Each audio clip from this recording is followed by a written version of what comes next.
ایک صحابی ہیں، ان کا نام سعد ہے رضی اللہ تبارک و تعالی عنہ، لیکن رنگ ان کا پکا ہے۔ سمجھانے کے لیے صرف ان کو میں نہیں کہہ رہا ہوں، آپ کو سمجھنا ہے۔ پکا رنگ کہتے ہیں گھٹ کالے کو، جس کو آپ اپنی زبان میں جیٹ بلیک کہتے ہیں نا، کالا رنگ، گھٹ کالا، جیسے حبشیوں کا رنگ ہوتا ہے نا کالا، ایک دم سیاہ۔ حضرت سعد کا جو رنگ تھا سیاہ فامی میں تھا، پکا کلر تھا، پکا کلر۔ اور ان کے پکے کلر کی وجہ سے عرب کے لوگ ان کو سعد کی بجائے اسود کہتے تھے، مطلب کالا۔ جیسے ہم کسی کو کہتے ہیں نا کالے رنگ والے کو کلو، کلوا، ایسے ہی کالیا، اور بھی لوگ پتہ نہیں کیا کیا کہتے ہیں۔ تو اور بھی آپ کے یہاں نہیں کیا کہتے مجھے نہیں پتا، میں نے جہاں کی لینگویج جانتا ہوں میں نے وہاں کی کہہ دی، لیکن آپ سمجھ گئے ہوں گے کہ میں کہنا کیا چاہتا ہوں۔ تو سعد کا رنگ اتنا پکا تھا کہ ان کو اسود کہا جاتا۔ کیا کہا جاتا؟ اسود کہا جاتا تھا، اسود۔ اور اسود، ہونٹ موٹے موٹے، دانت بڑے بڑے، لیکن تھے بڑے جسیم، بھاری بھرکم جسم کے انسان، بہت مضبوط جسم کے تھے۔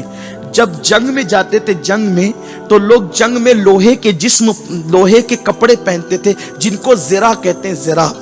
اور یہ ان کا حال یہ تھا کہ یہ زرہ پہننا تو دور کی بات، اتنے بہادر تھے کہ یہ کرتا بھی اتار دیتے تھے اور تہبند پہن کر دشمن سے جنگ کرتے تھے۔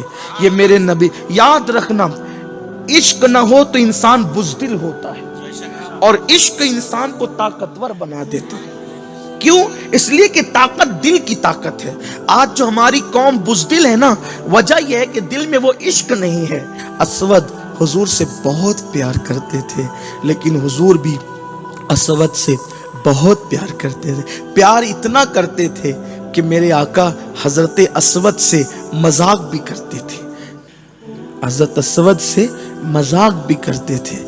اور اسود حضور کے پاس آتے تھے، حضور ان سے مذاق کرتے تھے، دل لگی کرتے تھے۔ مذاق سے مراد ہماری طرح نہیں، حضور کی کسی بھی ادا کو اپنے اوپر کبھی قیاس نہیں کرنا، نہ ان کے جسم کو نہ ان کی اداؤں کو۔ جسم بھی بے مثال، ادائیں بھی بے مثال، قربان۔ اسود سے مذاق بھی۔ ایک دن دوپہر کا وقت تھا، چلچلاتی ہوئی مدینہ منورہ کی دھوپ تھی، اچانک اسود کو میرے آقا کی یاد آئی۔ اسود دوڑے دوڑے، کام چھوڑے چھوڑے بارگاہ رسالت میں آ گئے۔ اتفاق دوپہر کا وقت ہے، کوئی نہیں تھا، چلچلاتی دھوپ تھی، اسود اکیلے تھے، سرکار بھی اکیلے تھے۔ سرکار کی بارگاہ میں اسود نے حاضری دی۔ میرے کریم آقا نے پوچھا، اسود اتنا بڑا ہو گیا ہے، شادی کیوں نہیں کرتا؟ اسود اتنا بڑا ہو گیا ہے، شادی کیوں نہیں کرتا؟ کہتے ہیں کہ دل لگی کی تھی، لیکن دل کو لگ گئی۔ حضور نے تو بطور مزاح کہا تھا، حضور نے تو بطور مزاح کہا تھا، لیکن ان کے دل پر بات لگ گئی۔ آنکھ میں آنسو جھلملانے لگے، مزگا پر آنسو تاروں کی شکل میں لٹکنے لگے اور گالوں کو بوسے دینے لگے۔ سیاہ گالوں پر سفید سفید آنسو، ایسا لگتا تھا جیسے رات کی تاریکی میں کسی نے سیاہ اوڑھنی پر ستاروں کی موتیوں کو ٹاک دیا ہے۔ کریم آقا کی عادت ہے، کسی کا دل دکھا ہوا کبھی نہیں دیکھ سکتے۔ جناب اسود کی آنکھوں سے آنسو نکلے اور چہرے پہ جھلملانے لگے۔ سرکار نے کہا، اسود کیوں روتے ہو؟ رونے کی وجہ کیا ہے؟ جناب اسود کہتے ہیں، آقا مجھ جیسے سیاہ فام کو آخر مدینے کے خوبصورت لوگوں میں کون بیٹی دے گا اور میرا رشتہ کون کرے گا؟ قربان جائیں، بس اتنا سننا تھا، دریائے کرم جوش میں آیا، اتنا سننا تھا، دریائے کرم جوش میں آیا۔ اور مدینہ منورہ کا ایک گھرانہ جو بڑا خوبصورت تھا، سرکار نے فرمایا، جاؤ اور جا کر کے اس گھرانے والوں سے کہنا کہ محمد عربی نے حکم دیا ہے کہ تم اپنی بیٹی کا رشتہ میرے ساتھ کر دو۔ حضرت اسود کبھی اپنی اپنے آپ کو سوچتے ہیں، کبھی اس گھرانے کا حسن دیکھتے ہیں، لیکن چونکہ حکم مصطفیٰ جان رحمت تھا، سرکار نے کہا جاؤ اسود جاؤ، اور اگر وہ ہاں کہہ دے تو میرے پاس آنا، میں تمہاری شادی اور نکاح کی تیاری خود کروں گا۔ اللہ اللہ، میرے سرکار کا حکم تھا۔ دوپہر کی اسی چلچلاتی دھوپ میں حضرت اسود نکلے اور وہاں دروازے پہ پہنچے، دروازے پہ دستک دی۔ میں روایت کو اپنی الفاظ کے جامع میں کچھ تصرف کے ساتھ پیش کر رہا ہوں تاکہ آپ کی بات سمجھ میں آئے۔ حضرت اسود نے دروازے پہ دستک دی، دوپہر کا وقت تھا۔ دوپہر کے وقت اس زمانے میں کوئی کسی کے گھر جایا نہیں کرتا تھا، کیونکہ لوگ تہجد گزار تھے۔ جیسے آج رات میں 2-3 بجے کوئی کسی کے گھر نہیں جاتا یا کسی کو فون نہیں کرتا، ایسے اس وقت میں بھی لوگ دوپہر میں آرام کے عادی تھے، تہجد گزار تھے، لوگ کسی کے گھر جایا نہیں کرتے تھے۔ اللہ اکبر۔ اور اگر رات میں 2-3 بجے کسی کی گھنٹی بجی تو ہم جلدی سے بے چین ہو جاتے ہیں، ارے اتنی رات کو کس کا فون آ گیا، کوئی حادثہ تو نہیں ہو گیا، کسی کی میت تو نہیں ہوگی، کوئی مسئلہ تو نہیں ہو گیا۔ تو ایسے ہی اس دور میں اگر دوپہر میں کوئی کسی کے گھر جائے تو لوگ بے چین اور بے قرار ہو جاتے تھے کہ بھئی کوئی حادثہ تو نہیں ہو گیا، اس وقت تو آنے کا ٹائم تو نہیں، آخر کون کیوں آیا ہے۔ تو ایسے میں دوپہر کی چلچلاتی دھوپ میں اسود نے دروازے پہ دستک دی، دروازے پہ دستک ہوئی، گھر کے لوگ بے چین ہو گئے، بے قرار ہو گئے۔ آخر اس دوپہر کے وقت میں کون آیا ہے؟ اندر سے آواز آئی کون؟ باہر سے کہا گیا اسود ہوں اسود، اور ایک پیغام لے کر کے آیا ہوں۔ جلدی سے جو ہے وہ صاحب خانہ بڑھے، پیچھے ایک خوبصورت اکلوتی بیٹی، ایک خوبصورت اکلوتی بیٹی، میرے پیارے آقا صلی اللہ علیہ وآلہ وسلم کے پیارے دیوانوں، لڑکی تھی بڑی حسن حسین اور حسن کی ملکہ تھی، خوبصورت لڑکی باپ کے پیچھے پیچھے چل پڑی، اور جب پیچھے پیچھے چلی تو باپ کی اوٹ میں چھپ گئی۔ کوئی حادثے کی خبر تو نہیں، کیونکہ بے وقت تو کوئی کیوں آیا ہے۔ دروازہ کھلا، باپ کی اوٹ میں چھپی ہوئی بیٹی کے کان کھڑے ہو گئے۔ آنے والے نے کہا، حضور نے سلام پیش کیا، وہ خوش نصیب نے سلام قبول کیا، اور قبول کرنے کے بعد کہا کیا بات ہے؟ حضور نے بھیجا ہے۔ ہاں اسود، کیوں بھیجا ہے؟ حضور نے بھیجا ہے۔ ہاں اسود، کیوں بھیجا ہے؟ حضور نے بھیجا ہے، لیکن کیوں بھیجا ہے؟ کہا رشتہ لے کر۔ تھوڑی دیر کے لیے بانچیں کھل گئی، حضور نے بھیجا رشتہ لے کر۔ خیال آیا کہیں میری بیٹی کو ام المومنین بننے کا شرف حاصل ہونے والا تو نہیں، لیکن دوسرے ہی لمحے میں وہ خیال بالکل دل و دماغ سے اوجھل ہوا اور ایک بوجھ نے دل پر قبضہ جما لیا۔ کہنے والے نے کہا کیوں آئے ہو؟ حضور نے بھیجا ہے۔ کیوں؟ رشتہ لے کر۔ کس کے لیے؟ میرے لیے۔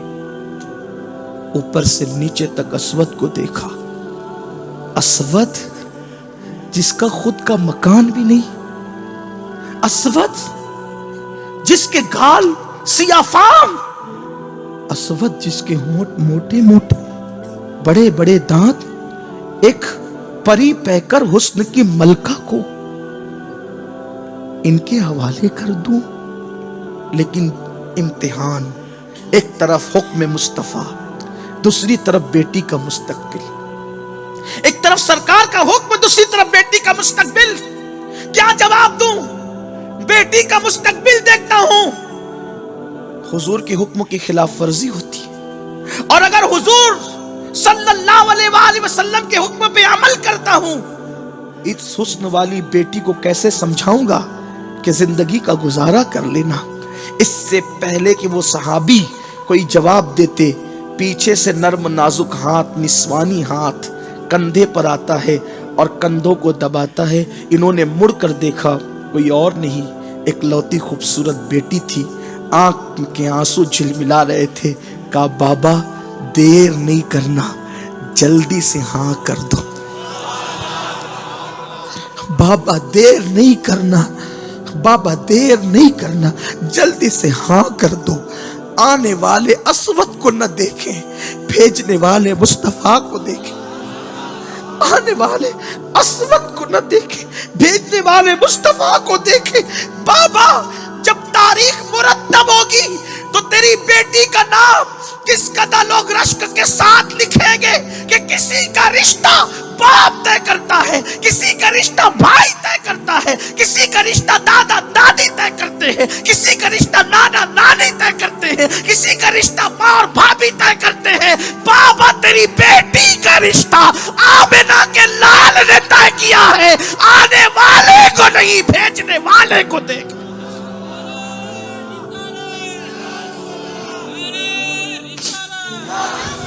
میں اس خوبصورت کے فرمان پر عمل کرنے کے تصور میں اس سیاہ فام کے ساتھ گزارا کر لوں گی، لیکن آپ ہاں کر دیں۔ کیا وہ بیٹیاں تھیں جنہوں نے نفس نہ دیکھا، مصطفیٰ جان رحمت کو دیکھا؟ کیا وہ بیٹیاں تھیں جنہوں نے دنیا کو نہ دیکھا، اپنی آخرت کو دیکھا؟ کیا وہ بیٹیاں تھیں جنہوں نے موجودہ حالات کو نہیں دیکھا، آخرت کو دیکھا؟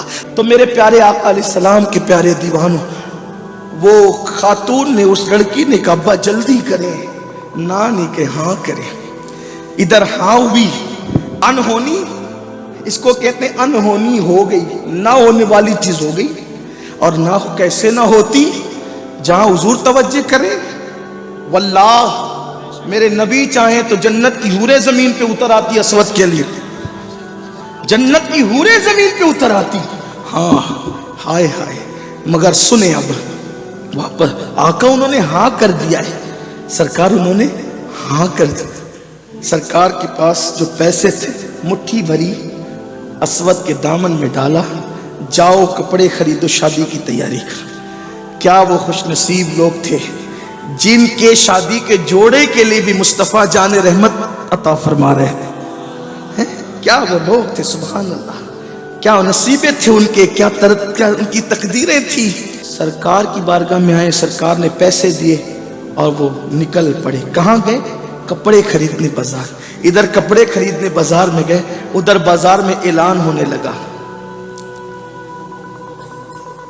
جنگ مسلط ہو گئی ہے، چلو چلو چلو چلو۔ جانوں کی نظریں لے کے حضور بلا رہے ہیں، چلو چلو حضور جانوں کی نظریں لے کر کے بلا، جانوں کی نظریں لے کے حضور بلا رہے ہیں۔ اسود نے پیسے دیے تھے، کپڑے لیے تھے، جب کانوں میں آواز آئی نا حضور بلا رہے ہیں، کس لیے؟ نماز کے لیے نہیں، جان قربان کرنے، جان نثاری کے لیے، گردن کٹانے کے لیے، جسم کے ٹکڑے کرانے کے لیے، جانے جانا پر جان نثار کرنے کے لیے، جان کی معراج کے لیے، جان کی قیمت وصول کرنے کے لیے چلو حضور بلاتے ہیں۔ تو عرض کر رہا تھا کہ کہا کہ چلو چلو، جنگ ہو گئی، جنگ کا ماحول گرم ہو گیا، چلو۔ حضرت اسود نے کپڑے خریدے تھے، پیسے دیے تھے، جیسے ہی کان میں آواز آئی نا کہ حضور نے جان کی نظریں لے کر بلایا ہے، جان کی نظر، تو دکاندار سے کہا ایک احسان کرے گا میرے بھائی جس کا بدلہ میں کبھی نہیں جو وہ بھولوں گا؟ کہا کیا؟ اپنے پیسے مجھے، میرے پیسے واپس دے دے، تیرے کپڑے واپس لے لے۔ وہ کتنے اچھے لوگ تھے، کوئی بات نہیں، اللہ کو رزاق مانتے تھے، پیسے دے دیے، کپڑے لے لیے۔ اب اسود کپڑوں کی دکان سے ہٹ کے تلواروں کی دکان پہ پہنچے۔ شادی کی تیاری کرنے والا اب شہادت کی تیاری کرنے لگا۔ عاشقوں کی زندگی یہ ہے، ہتھیار خرید لیے اور حضور کو اطلاع دیے بغیر میدان میں پہنچ گئے۔ اطلاع دیے بغیر کیوں پہنچے میدان میں؟ کہ شادی کے لیے حضور نے کہا تھا، اگر حضور دیکھ لیں گے تو کہیں گے مت جا، روک دیں، کہیں گے ابھی تیری منگنی ہوئی ہے، نہیں تیرا رشتہ طے ہوا، نکاح کر، زندگی گزار، بڑی مرادوں سے تو بیوی ملی ہے، زندگی بھر قیامت تک یہ سلسلہ جاری رہے گا اللہ کی راہ میں لڑنے کا، بعد میں چلا جانا، روک نہ دے حضور، روک نہ دے، اس لیے چپے سے چلے گئے۔ لیکن یاد رکھنا حضور کی نگاہوں سے کون چھپے گا؟ جس کی نگاہ سے خدا کی ذات نہ چھپی، اس کی نگاہ سے کس کی بات چھپ سکتی ہے؟ چپ کے گئے۔ اللہ اللہ، یہاں تو حال یہ ہے کہ 10 کی نوٹ بھی اگر دیتے نا، 10 کی نوٹ تو بتا کر دیتے کہ اللہ کی راہ میں دیا ہے، مسجد کا چندہ بھی دکھائے بغیر لوگ نہیں دیتے۔ لیکن عاشقوں کی طبیعت دیکھیں کہ حضور کے لیے گئے ہیں، حضور کو بتایا تک نہیں، روک نہ دے سرکار، روک نہ دے حضور، منع نہ کر دے، گئے، جنگ ہوئی، جنگ ہونے کے بعد پھر یہ ہوا 70 میرے نبی کے صحابہ شہید ہو گئے، 70 صحابہ شہید ہو گئے۔ کسی کا حال یہ ہوا کہ ہونٹ کاٹے، کان کاٹے گئے، آنکھ نکالی گئی، انگلیاں کاٹ لی گئی، پیر کی انگلیاں کاٹ لی گئی، سینہ چیر کر کے کلیجہ نکال لیا گیا، چبانے والوں نے کلیجہ بھی چبا دیا۔ حتیٰ کہ انگلیوں کو سوئی کے ذریعے سے دھاگوں میں پرو کر، ہونٹوں کو کانوں کو کاٹ کر سوئی کے ذریعے دھاگے میں پرو کر اس کے بازو بند بنائے، پازیب بنائے، گلے کا ہار بنایا، اور مکے میں ناچنے والے ناچتے ہوئے داخل ہوئے. یہ کیفیت ہوئی. دردناک شہادتیں، دردناک شہادتیں بھی. 70 لاشیں تھی، 70 لاشیں. حضرت امیر حمزہ کی لاش تو پہچاننے بھی نہیں آتی تھی، اتنا مسلح کیا گیا تھا، پہچان نہیں آیا. مصعب ابن عمیر، عبداللہ ابن جہش، حضرت شماس، ایسے بڑے بڑے میرے آقا کے جانثار شہید ہوئے. سرکار نے سب لاشوں کو دیکھا، ان میں غسیل الملائکہ حضرت حنظلہ بھی تھے، اور بھی بہت سے لوگ تھے. گفتگو اختتام کی طرف لے جاتا ہوں. سرکار نے سب کو دیکھا، لیکن جب اسود کی باری آئی، اسود، سرکار نے انہیں دیکھا، دیکھ کر رو پڑے. اسود کو دیکھا، دیکھ کر رو پڑے. عشق والے بن جاؤ، مرتبہ بلند ملے گا. جس کی میت پر صاحب تاج صاحب معراج رونے لگے، اس کی شان کیا ہوگی؟ اس کی شان کیا ہوگی؟ حضور دیکھ، اسود کو دیکھ کر رونے لگے. روتے روتے آنکھوں میں آنسو ہی تھے، مزگاں پر ستارے جھلملا رہے تھے، اور اتنے میں مسکرانے بھی لگے.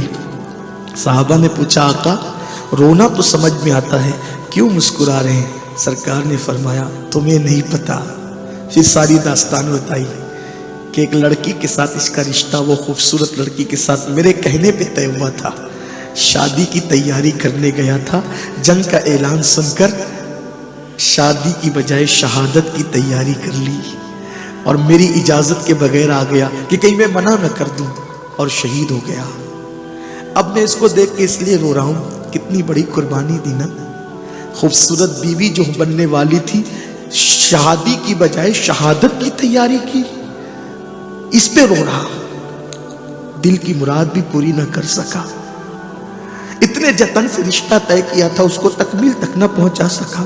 رونے کی وجہ یہ ہے، لیکن مسکرانے کی وجہ یہ ہے کہ میری محبت میں جو اسود نے قربانی دی ہے، تب میں دیکھ رہا ہوں کہ جنت کی حوریں آپس میں جھگڑا کر رہی ہے. میں اسود کی دلہن بنوں گی، میں اسود کی دلہن بنوں گی، میں اسود کی دلہن بنوں گی. اس کی شادی کا تذکرہ یاد کر کے رو رہا ہوں، اور یہاں ان حوروں کو لڑتا دیکھ کر کے مسکرا رہا ہوں کہ عشق مصطفیٰ میں جس نے جان دی ہے، اس کے لیے جنت کی حوریں آپس میں لڑ رہی ہے، بحث کر رہی ہے کہ میں دلہن بنوں گی اور میں دلہن بنوں گی. یہ عاشق کا مقام ہے.